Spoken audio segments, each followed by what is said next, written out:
All right, welcome to another Wednesday night edition here of the Red Delta Project podcast / live stream here on YouTube. Yes, we do this live every Wednesday night. Try to get it around 6:30 p.m. here, Mountain Standard Time here in Denver, but sometimes life gets in the way, so I try to keep that. So here we're talking about maximizing your potential with minimalist approaches to diet and exercise, and answering your questions in the second half of today's episode.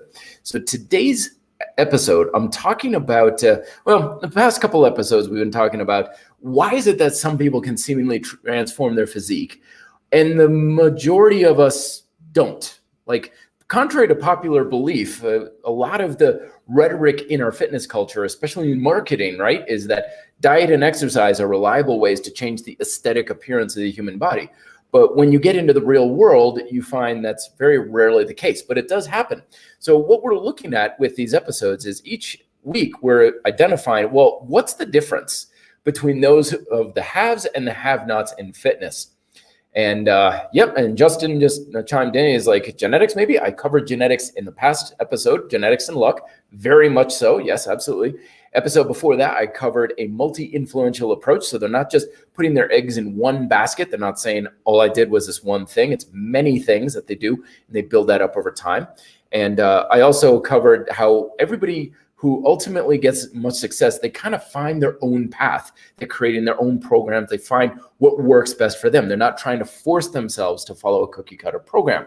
So what I'm covering today is there is a very subtle mind shift that can make a world of difference in your workouts. I'm talking night and day. And it's so subtle that if you saw someone employing this shift, you wouldn't even see it. It wouldn't even register on the radar, but it changes everything in your approach. And it's a change that I've been using over the past about a year or two. And it's really made a hell of a difference.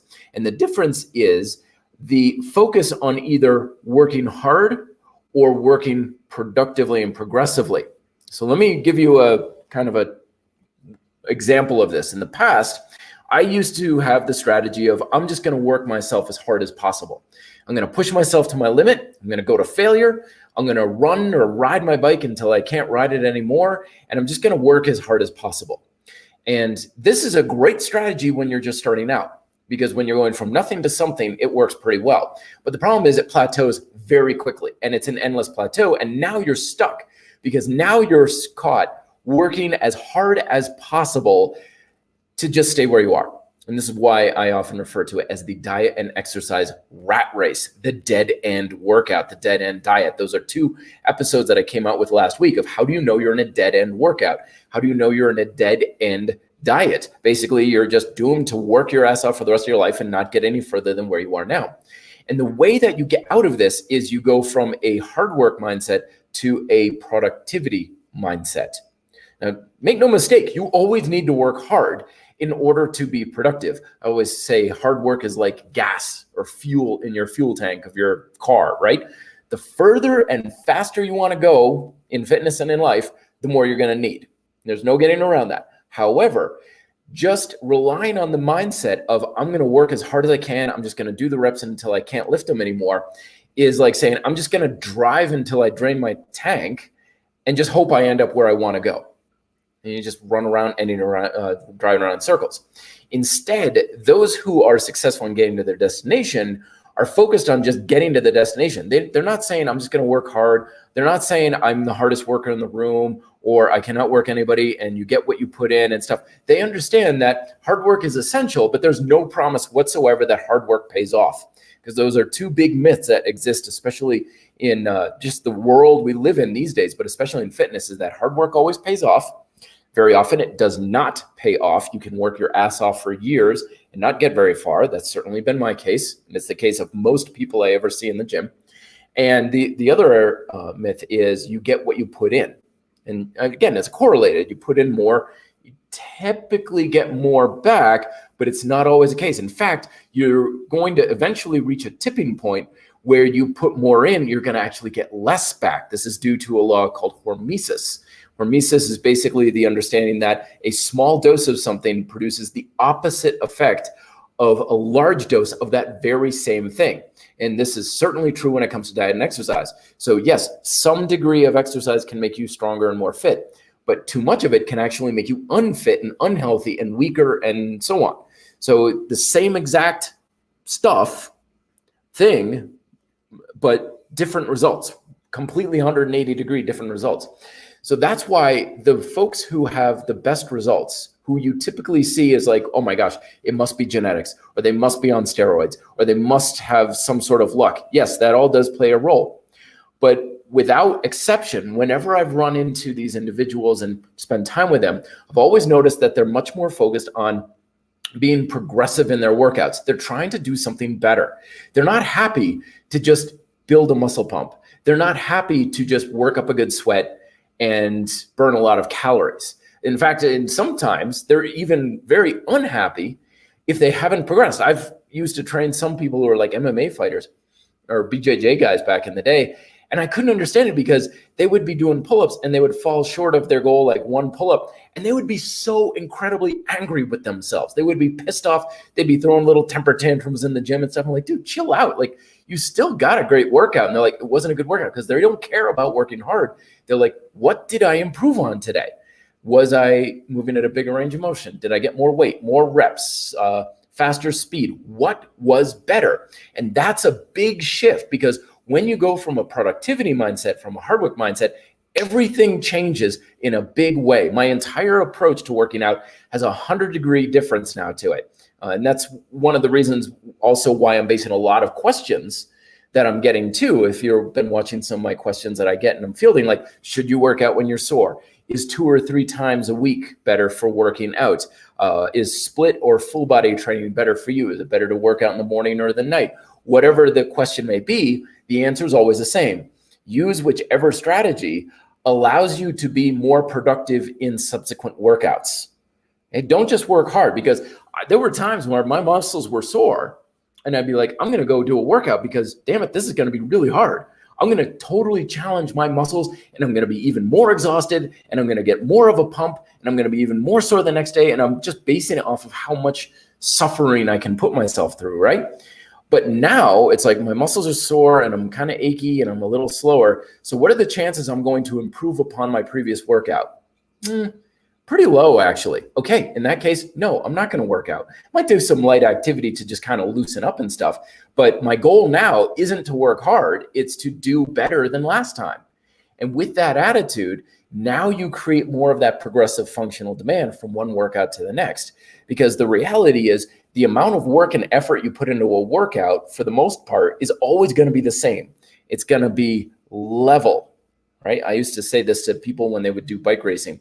They do their first bike race and they'd come across the line completely wrecked and sweaty and maybe a little bloody, and snot's coming out of their nose, and they're exhausted and lying there in a heap of just pile of themselves on the ground. And they're like, oh my God, that was the hardest thing I've ever done. Gets easier, right? I'm like, no, it's always going to be like that. It's always going to be that physically hard. The difference is the productivity from one race to the next. You do it in an hour and 10 minutes instead of an hour 15, or you take that line a little bit faster or whatever, right? That's what changes. The amount of effort you put into your workouts is always going to be relatively the same. Yes, you can potentially say, I'm just going to double everything, double sets, double reps, and everything like that. So you've gone from here to here, but now you're trapped because you're forced to keep that high level of effort unless you're going to scale back.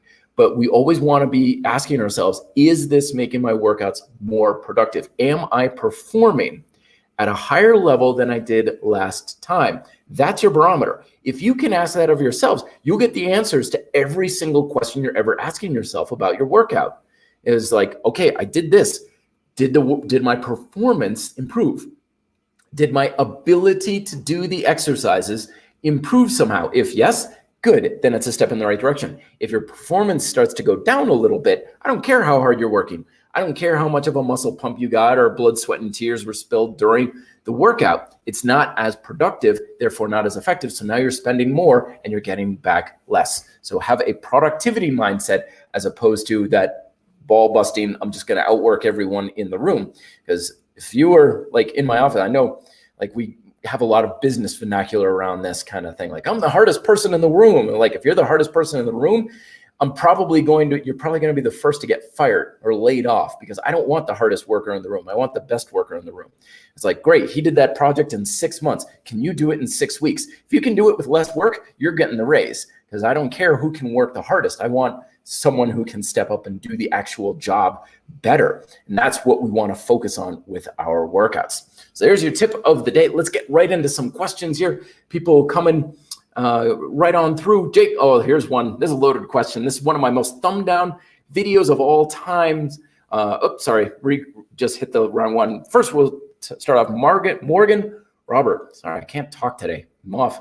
How many sets per week per muscle group do you suggest? As many sets as you can do with progression. So here we go. That's the thing. It's like, whenever you're doing sets in your workouts, some workouts you're gonna be doing 3, 4, 5, 6 or whatever. But the way I go by it is I'm always paying attention to my body, where I'm like, okay, this set was good. This set felt better. Okay, good. I got my muscles turned on a little bit better with that one. Your sets are going up, but eventually you hit a precipice and your performance starts to go down. My rule of thumb is, once I notice my performance is really starting to nosedive, I cut the workout. It's like, why keep working if you're not able to tell your body to perform at a higher level? Don't forget, the whole point of training is not to work hard. It's not to make your body work hard. It's to teach your body something. And if you're working harder, but you're not telling your body anything new than what it was before, you're literally spending time and energy with minimum, if any, return at all. So pay attention. Generally, people have about 1 to 2 really good hard work sets in them per muscle group. So you're probably going to notice you have a few ramp up sets, as I call it, and then you'll hit that peak and you have 1 or 2, maybe 3 good sets, and then it starts going downhill. So it's usually about 3 to 4 sets, 2 to 3 range or something like that, unless you're taking it easy. Some people, they'll really ease in and they'll do like 3 or 4 sets just taking it easy, and then they'll hit it hard. So do what feels best for you. So hope that makes sense there, Morgan. Use what feels the strongest for you. Jake, are burpees actually good though? And that's the topic of one of my most thumbed down videos, which really highlights this whole idea of like productivity versus hard work. Because I did a video, I don't know, it was a while ago, basically calling burpees out. And it wasn't so much calling or criticizing them. I was basically asking that question of like, what good are these things? Because I did it from an analytical standpoint of like, if you came to me and said, I want to build up my chest and triceps and stuff, I wouldn't give you burpees. It'd make you do like progressive push-ups or dips or bench press or something. If you came to me and said, I want to be strong and have a lot of power, no, definitely not burpees. Explosive plyometric training. I want to build endurance. Great, awesome. And again, it's kind of like, well, endurance for what? Because you can have endurance for running, but be crap in the ring on a boxing match. And most of the time when people are like, I'm trying to build endurance, it's like, well, do the thing you want to build endurance for. Like a lot of people were saying in that burpee video that, oh, I do burpees during my martial arts training, helps build my wind. I'm like, well, why don't you just do faster martial arts? Like when we were in Taekwondo, my instructor noticed we didn't have much wind during a certain tournament. And he's like, your wind sucks, your endurance sucks. We're going to fix that right now. And he brought out the punching bags and he's like, 2 minutes, all you've got. I want you expending every ounce of energy you have in 2 minutes. Go. And I mean, we just attacked the hell out of those bags. And by the end of it, we're just kind of, rabbit punching and just, oh my God. And it's like done. And we're just hanging on the bag. Like we're exhausted. We could barely stand. And it's like 30 seconds. Good. Go again. Go. In those scenarios, it's like, why would you in God's name tell someone to do burpees? It's like, well, you got to build up your cardio. You're doing it already. So the question I always asked was, what good are these things? I got some great answers. One of which was burpees are a really good test to assess physical fitness for groups of people. And I guess that was the backstory of burpees. It was created by some guy or person with the last name of Burpee. And it's like, we just need to quickly evaluate someone's physical fitness. And they would give them a burpee test. I'm like, okay, that's a very good application for burpees. Yes. But I'm very critical of it because it makes you work really hard. But as far as like, well, we got a lot of different benefits. And I'm like, yeah, but none of them are really that good.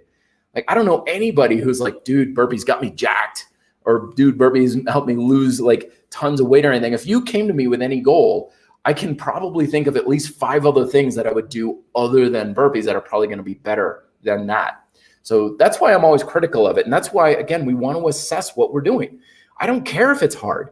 And a lot of the criticism I got on that video was I'm a wimp, I'm lazy, I don't want to push myself. And you know what? I will take all those right on the chin, because absolutely. Because I used to be on that side of the fence of I'm just going to work myself to death. I don't care. If it makes me work harder, I'm all for it. And I used to do stuff that would purposely beat me up. I would go biking in the hottest point of the day, wearing a hoodie, no water. I would run on a hot pavement barefoot. I would basically do anything that I thought was going to just make me suffer.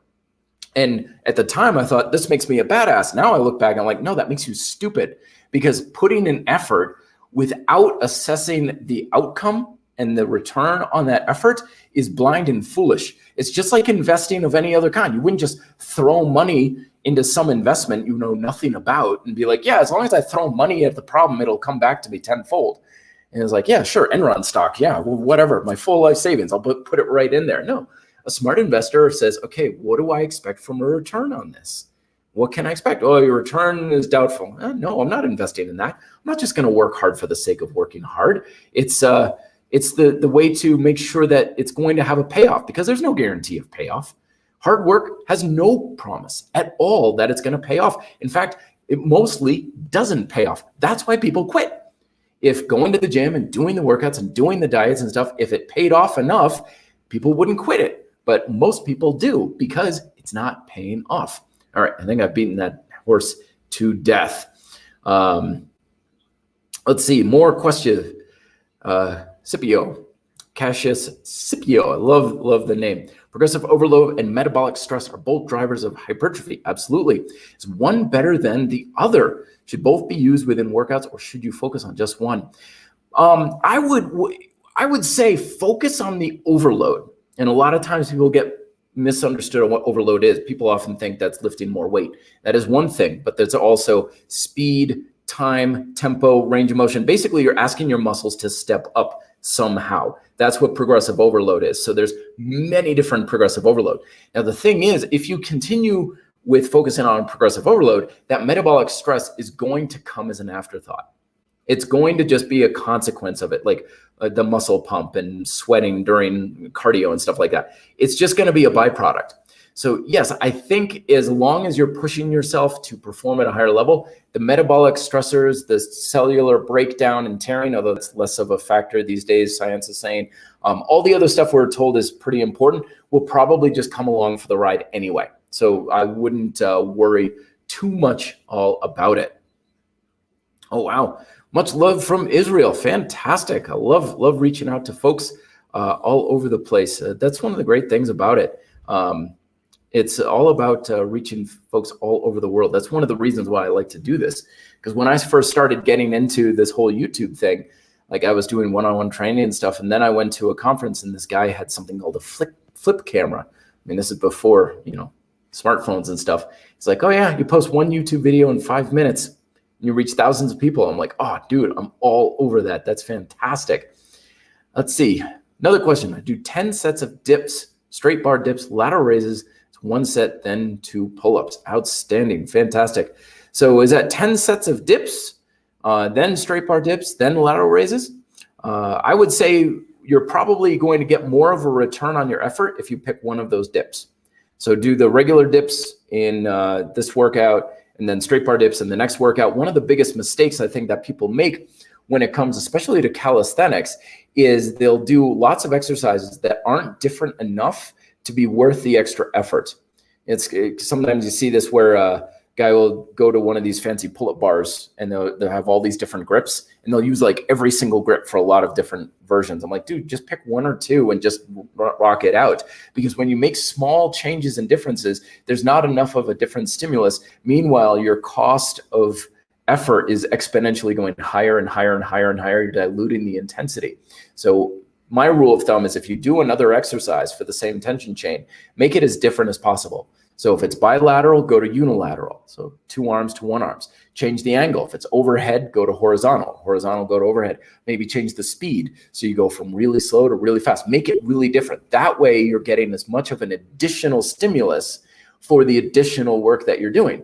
Because if you change just something like your grip, or you're using a slightly different tool, but you're working your body roughly the same way. You have a lot more additional work, but the stimulus is still pretty much about the same.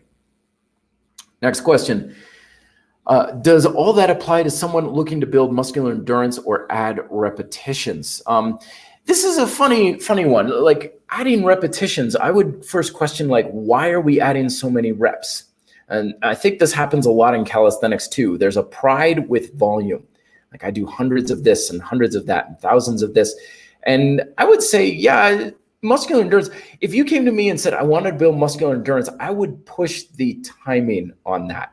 So I wouldn't say do 200 push-ups. I would say, how many push-ups can you do in 2 minutes? Go. Because you're going to hit the limits of your endurance real fast if you're racing the clock. And you're going to be pushing that stamina real fast. If I gave you a large number of repetitions and said, yeah, just do it whenever, you're going to be there for a lot longer and you're not going to be pushing that limit. It's kind of like sprinting versus long, slow distance running. Now, of course, yes, there are applications in this longer, slower approach. Like if you needed a goal, for example, if I have to be able to do push-ups all day long in this boot camp I'm doing or something, then yeah, definitely there is a lot to be said for just building up that mental toughness of I'm just going to keep doing reps, even though I'm tired and even though I'm exhausted and stuff. That is a different scenario. So that is different. But if you were wanting to add reps and build that muscle endurance, I would say still keep it fairly short. And the timing will also make sure that what you're doing is paying off. Because if you said, I'm doing 200 reps and you always do 200 reps, you don't really have much of a quantifiable metric to know if it's really building that endurance. But if I said, how many reps can you do in like 5 minutes, and you see those numbers going up, then you have a quantifiable metric to know that things are impressive.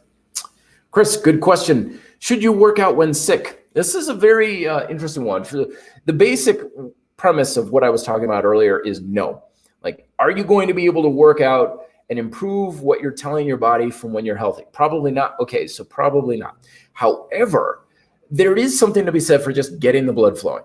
Now, there's a very big difference between training with creating a progressive stimulus, which is when you're telling your body, I need to step it up and go bigger, harder. Something has to be better. But there's also a lot of value in just moving for movement's sake. Like the other day, I went for a bike ride. I was not feeling my best. I knew I wasn't going to ride my best. I wasn't going to ride any faster and I wasn't going to ride any stronger. I just got out because I wanted to get out of the house and I wanted to be in the fresh air and I just wanted to ride my bike for the sake of riding my bike. So there's value in that. So when you're sick, sometimes some light movement can go a long ways in helping you. But as I was saying earlier, you're going to notice there's going to be a ramp up, there's going to be a precipice, and then a decline. When you are sick, that decline is going to come a lot faster and it's going to be a lot sharper. So instead of like this bell curve, it's probably going to be a 1 or 2 sets and then bang, it's going to drop right off. So be very, very mindful of that fatigue. Start off gentle, start off nice and light. And the second you start to feel like you are not doing your best, like you're not feeling more energy and stuff, cut it right off and get good sleep and get good food. All right. More questions, everybody. This is the fantastic feedback that you're getting. Let's see. Will you give bicep push-ups a try? Bicep push-ups, as far as I understand, they're kind of almost like planche style push-ups where your fingers are pointing backwards and stuff. Those things are fantastic, man. They're really good, especially if you're trying to improve and progress to a planche, because you need that kind of strength just in those kinds of positions.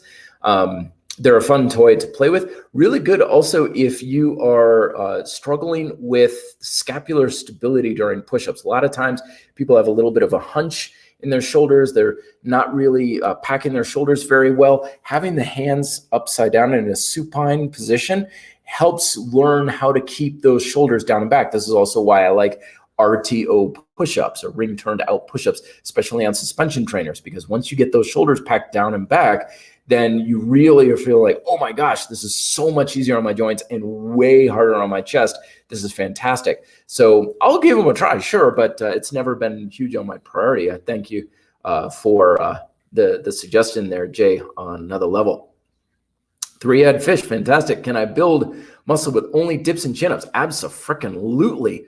I always tell the story of my good old friend Mark. I mean, this is back in the day before smartphones had really cameras on them, so it would have been really odd to take pictures. But his entire routine was dips, pull-ups, and close push-ups.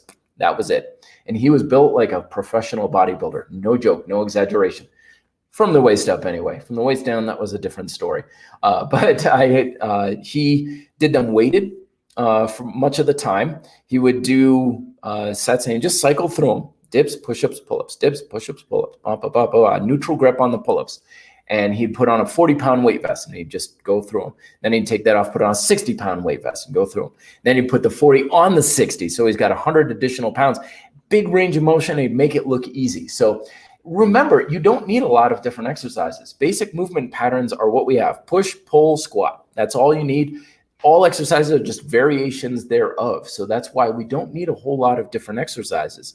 As long as you're getting something in that basic movement pattern, and then you can switch it up from one workout to the next to add some variety and stuff, that's all you need. But the progression of how well you do those is key. Also, don't forget that I have the free ebook over at reddeltaproject.com, where one of my first ever ebooks that I wrote, so be gentle about the grammar on that one, called the Triad Muscle Revolution. And the whole program is basically saying dips, pull-ups, lunges. That's it. Give yourself those 3 exercises and focus on those for a solid month. Now, sprinkle in some of the things. You could do some leg raises. You could do, some bridges or kettlebell swings and stuff to supplement kind of thing. But if you make those 3 moves the cornerstone of your training for the next month, you're going to like the results. It's going to be pretty impressive, because when you have less, you're forced to grow. You're forced to progress. All right. Bob, Matt, why are you answering these common sense questions and skipping the good ones? Sorry, Bob.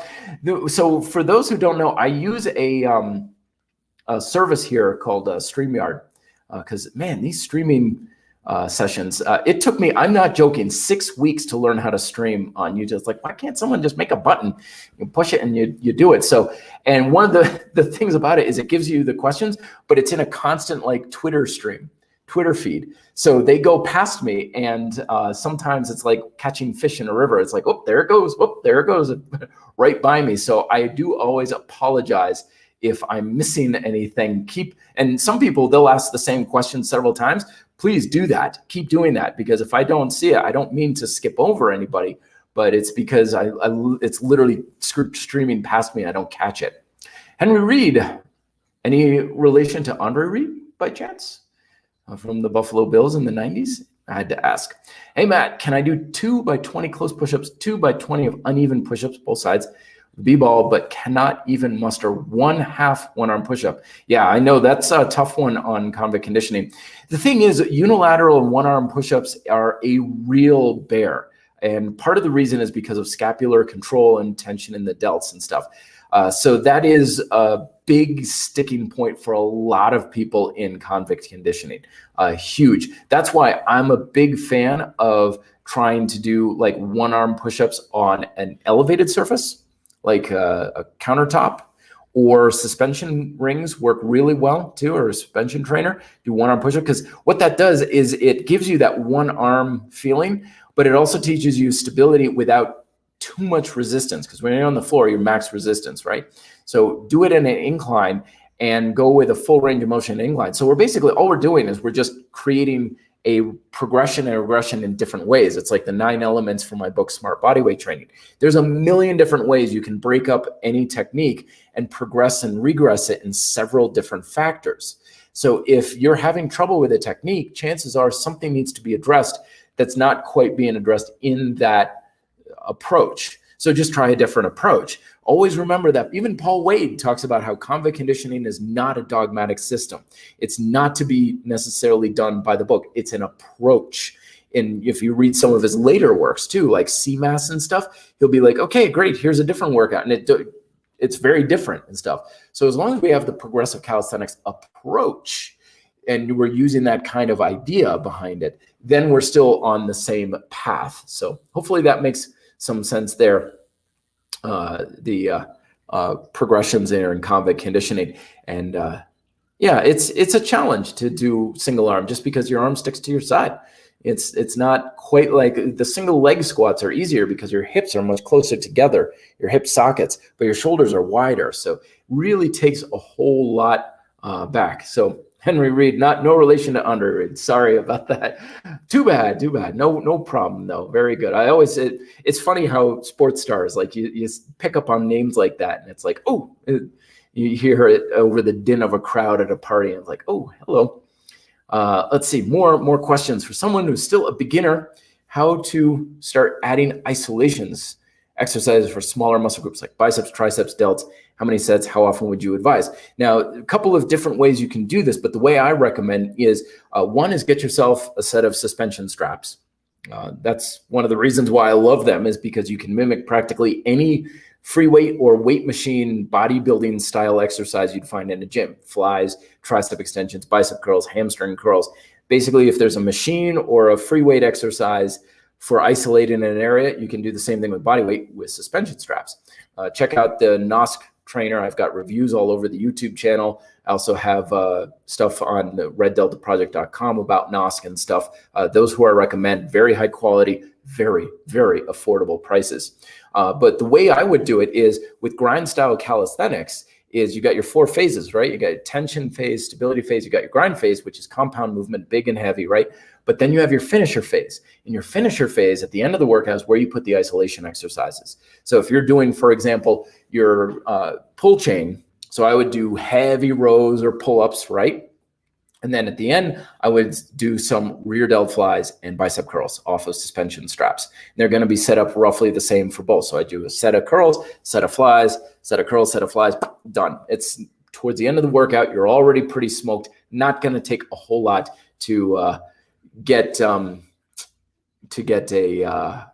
step up on those muscle groups. They're already going to be pretty smoked. All right, running low on time here, and let's see, one more question. Roman chair leg raises, sets, reps, rest time. Yep, as well as you can. Always remember, base your decisions off of your previous performance. If you don't have any previous performance, then do anything, whatever you can. Because if you're going from nothing to something, hey, it's a progression. You can't lose. That's one of the biggest misconceptions in fitness is beginners think, oh, I got to get this so right. Like I've got to get the formula perfect in order to make gains. When you're starting something, a new exercise or a new program or something, when you're going from nothing, anything you do is productive. So don't overthink it. Then you take your performance from before and say, okay, I did 3 sets, I did 12, and the last one was pretty sloppy because I had a lot of momentum. Okay, great. So now 12, and maybe clean up some of that momentum, or 15, 12, and better momentum there. So always progress off of your previous experience. Don't feel like you've got to conform to a formula. Formulas are, for the most part, guesses. Like I could say, yep, you want to do 4 sets, you want to do 12 repetitions, and you want to rest 30 seconds. I could give you that, sure, but know that I'm just pulling that right out of my ass. There's no basis whatsoever I'm basing that off of. I'm just giving you something that's kind of general. I'm like, I don't know, give that a try. Why not? And of course, I don't even know how you're doing it. You could be doing those repetitions and stuff with the sloppiness of an epileptic monkey for all I know. So it's not going to be that effective. Or you could be super clean and be like, I can only get 6 reps. Great, awesome, 6. So do what you can for the first workout. Just kind of feel the exercise, get that muscle working, and then build and progress off of that. That's the ultimate game plan that you really want to do. What the hell, one more question here. Can I do just calisthenics for upper body and use weights for lower body? Dude, you interchange it however you like. Sure, why not? Because at the end of the day, you're just using different vehicles. That's like saying, can I drive to work in a Honda Monday through Friday, but then go to the mountains on the weekend on a motorcycle? It's like, yeah, as long as you're making progressive tension in the muscle, it's going to be the same thing. So you're just using different vehicles for the same kind of ideas. So yeah, use whatever methods and tools that you like. It really isn't that important. And you want to make sure that you're using things that just align for you, make you feel good, you enjoy using them, that you have the equipment. Most importantly, if you're doing exercises and trying to force yourself into a program or a system that just doesn't quite feel in alignment for you, then change it. You know, we often forget that this whole fitness thing is entirely open source. There are no rules you have to follow unless you're actually doing something as part of a program and you're in a research study or something like that. Change whatever the hell you want in your workout and your diet programs. Because if it works better, it works better. It literally is that simple. More a question on failure. How close to failure do you advise someone to take each set? How often should you go to failure? How it affects the weekly volume? Yeah, always remember that the harder you push yourself, the more recovery you're going to need. It's literally that simple, because you don't need to recover from working out. You need to recover from fatigue. So the more you push, the more fatigue you create. But as I've talked before, I'm not a big fan of basing things off of failure, largely because I think, especially for inexperienced lifters, the notion of failure is too subjective to really base anything off of. Because I've worked with plenty of people who are like, yep, I could do 10 pull-ups, and they do 10 pull-ups, and all of a sudden, like, their crush walks in the door and bang, they're banging out like 15 or something. There's so many variables in a set that determine how far we push ourselves. There's how we're thinking about the set, our technique, our speed, our tempo, our position, our tension control, our mental focus, our emotional focus, right? There's a lot of factors, which is why failure is so subjective. So that's why I always tell people, push as hard as you want. Don't really tell yourself you hit failure, because that's implanting in your mind, that's all I can do. When people say, all I can do are 10 pull-ups, you're right. That's all you're ever probably going to do. Even if your body is physically capable of 15, you're telling yourself you can only do 10. So go to failure, not go to failure and stuff. Again, I don't care, because at the end of the day, what really matters is, what were you doing before versus what are you doing now? I did 10 reps then, I got 12 reps today. Good progression. I don't care if that was going to failure or not. It was better than before, and better than before is what's actually responsible for the result, regardless of whether or not you're holding back from failure or going to failure or using any sort of other additional techniques and stuff. So, oh man, lots and lots of questions. Sorry, I can't get to everybody. I mean, I could be here all day, of course. Good advice on the iso loop. Thanks, Tom. The iso loop, by the way, I've got some coming in. I'm trying to get that to be a very like verified like actual product I can sell to you guys. Because yeah, it is a strap with just a cam buckle. It's nothing fancy. Make one for yourself. But I am working alongside with WorldFit to try and get like an official like overcoming isometrics iso loop made for you guys. Won't be very expensive, but it's one of those things that the right tools can make a big difference. For overcoming isometrics, do I need the straps, or can I just use my body weight? You want something you can't break, that you can put as much force as you can into it. No, you don't need those straps. You certainly don't.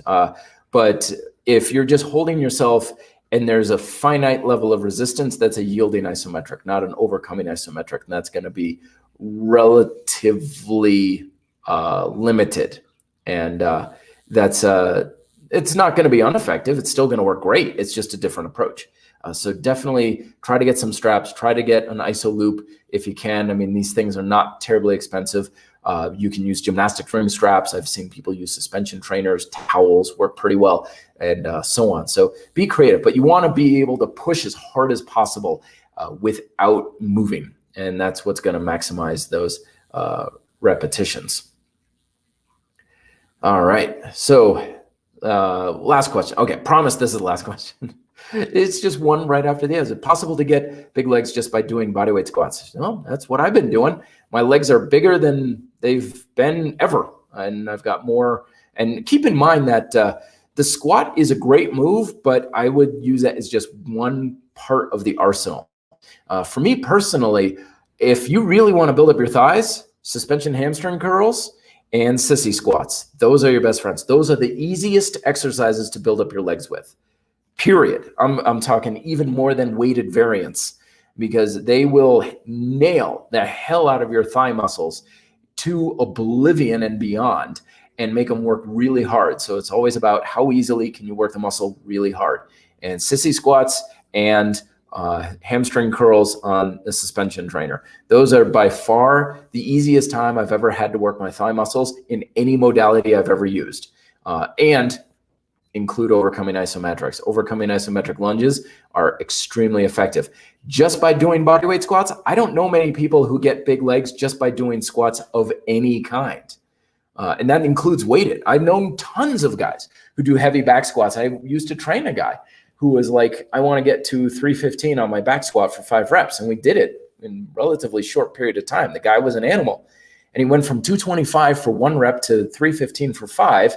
And at the end of that, he's like, you would think my legs would look different. I'm like, nope. Like, that's how it usually works, actually.